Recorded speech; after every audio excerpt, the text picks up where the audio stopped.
Richard Flaherty, the giant killer. I never seen anybody smaller than them on there, other than the Vietnamese. Aventura police investigating a deadly hit and run that happened over the weekend. The victim, a decorated veteran. At a whopping 4'9", Richard Flaherty, the smallest soldier SF guy you've ever heard of, with a very interesting story. Let's go. Richard Flaherty, the giant killer. He always said he wanted to be a military. He always wanted to be a military. And he knew at the time that his height might prevent him from getting in. And matter of fact, the first time he applied, they turned him down. So Walter... I've never seen any guys that were super duper short. They say that you have to be 5 feet. I think Don Shipley did a program about the shortest SEAL, and it was 5'1". But at 4'9", that guy would stand out. This point was a lawyer, so he asked Walter to write the congressman and have the politicians put a word into the Army about this little guy who's, he wants to do this. And they finally approved it. It took a couple of years. And then when he went, he was underweight. And he said, they told him, you have to gain some weight. You have to beef up. Now look at that little fella, 4'9". You figure everything's made for the average guy, right? So say the average guy's 5'10". Packs would be too long. It'd be rubbing on his rump. Back then, an M14, that's a pretty long rifle. Probably down to his knee, up above his head. Helmets would probably be too big. Nothing would fit him just right. A little bit, which he did, and he started lifting weights and everything, and they were going to let him in with his height. He was just too skinny at the time. Yeah. So he did that, and he beefed up and worked really hard, and he told him, he says, I can do it. Why just give me a chance? I can do it. And he was the littlest person in the United States military. He got a special congressional waiver, I guess it was, to go into the military. Now, Richard Flaherty's story, besides being the shortest person in the military, gets very interesting after he gets out. You saw in the beginning the brief clip.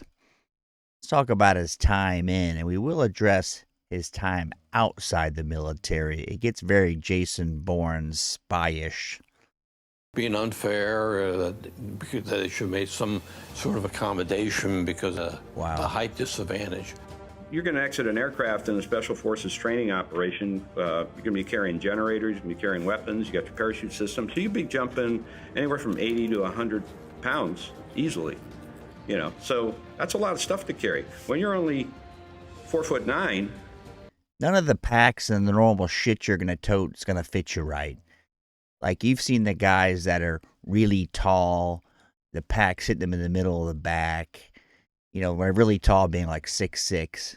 If you're 4'9", there's no way they can accommodate the gear for you. The rifle in particular is the thing I think about. An M14 is a long rifle. I mean, about as tall as the damn guy is. In fact, his rucksack, which you strap down below your reserve parachute, it had to be close to hanging on the ground. For him to get out of the aircraft with his rucksack down here on his shins, that's pretty tough to move. The rest of us, it was maybe at our knees, but he would have had it down close to his feet. So it's physically harder for him to do that. He was awarded several accommodations for his actions in battle. And you look at this little man and you go, that just can't be. You could see how a little guy like that could be very helpful, right? Tunnel rat, maybe. You wouldn't think of him as like a hard charger leading men in battle. Never even questioned his ability to do it, because just from the standpoint of who he was, and he's just tough, so he could do it. He did it, and that's hard training. It's hard stuff to get through. There's a lot of guys to this day that put in for SF training and never make it. Think about him doing that. I think that's a stairway to heaven. The gap between there is going to be just probably high enough where he has to jump to get to the next one. He can't pull himself up. Everything he's got to be good at. Now, I've seen little guys be really good in training. Fly over obstacles. Little guys being 5'3", 5'4", but not 4'9". A lot of guys put in for, 101st Airborne stuff, and they never make it. But you saw those pictures that you had of him with all his military stuff on, running with a rifle. Now look at that M14. I don't remember how long it is in total, but it's almost up to his nose if you set the butt of the rifle on the ground. That makes for a big pain in the ass, especially this guy was jumping out of planes with it. You figure he's got the normal pack, the normal gear. There was no exceptions because he was a little person. He just kept getting after it. What a hell of a guy. Captain was, I think, smallest man in the military. Till the fence was kicked off, we found out right quick what it was like to be in Vietnam. Well, So if you get there during Tet, right? So Tet's a holiday every year in January. It was supposed to be someone to stand down for the Vietnamese. That's what the American troops thought, American advisors. Come to find out, it was a massive offensive. And it went on for quite a while, I think all the way up until the summer of that same year. And we lost a lot of bodies, and we weren't prepared as the U.S. troops. time I saw him, it was sort of funny because he was a real little guy, and we thought it was a joke to start with, but turned out that he was our platoon leader. I never seen anybody smaller than him on there, other than the Vietnamese. Wow. But everybody knew Richard. He stood out. For a little guy, he had a big voice. And, you know, his voice carried. Maybe it was something he had practiced, but it worked. Was it a little strange to see a guy that small? It was very strange. When I first looked at him, I did a double take. And all the equipment, I just think about that. All the equipment is never going to fit you right. I remember seeing a female Marine on the hump one time. It was a big battalion hump. She was short, maybe 5'3". And none of the gear, the helmet was too big. The pack was down low. I don't think I've ever seen anybody shorter than 5'4", and none of the gear fits. There's no way around it. And helmets in particular, I can think flopping around your head. In this case, the rifle would be a nightmare to carry. Maybe there's some advantages, but you have to have some exceptional strength for your stature. But I remember seeing recon platoon going across the rice paddy over there. They were just kind of all spread out, moving across there, and he was right in the front, leading, had his map out, he was looking at the map, and he had this big stogie. Stogie was bigger than him, but I remember he was leading and they were following, and to me, I said, he's a good leader. There was a doubt that he was in charge. I saw the respect that was there too, because they knew that he could be stringent at times. He always had. I guess it'd be a novelty at first, right? You kind of look and go, this is a joke. And then you kind of have the small man idea in your head. If the guy's squared away very quickly, you get used to it. It'll probably take you several days of double takes to realize this guy's really, really tiny. How the hell did he get in the military? And no one knows the height requirement per se and off the top of your head, but you know he's probably too short to get in. Like, he must be really good or know somebody. Attitude. He had that tough guy attitude. Even though he was really short, he was always really tough looking and always very outspoken and a forceful individual. Just had that attitude. He was a tough little prick, but they like tough little pricks when you're in combat. They don't want that, milk toasty guy. He was full of fire, Always willing to go, willing to do whatever needs to be done. You can't get a better judge of a man's character except for the guys he served with, in particular in combat, right? So these guys are all saying he was a squared away guy.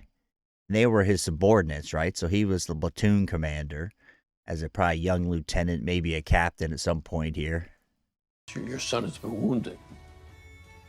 And then a week or less later, we get another telegram. He's back in action again. So his wounds didn't stop him from carrying out his mission. That motherfucker's tough. A lot of respect for that guy. He is a tough son of a bitch. Now, a silver star, 2 bronze stars, and 2 purple hearts.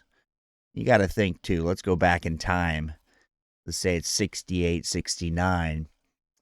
There wasn't as many bronze stars, silver stars awarded or given to folks. It just didn't happen. It was a different time.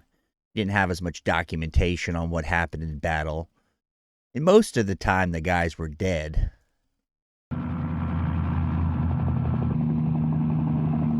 Let's take a look at what subsequently happened to the man. There's some coverage about him getting hit by a car. You saw that in the beginning in the hit and run. Interestingly enough, at one point he was homeless, but after he died, they found a passport filled with places all over the world he had been as a homeless man. He was my friend. 1982, he's working undercover with the ATF.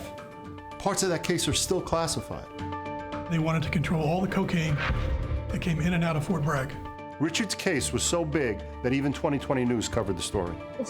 This takes off, and this story sort of disappeared to the ether.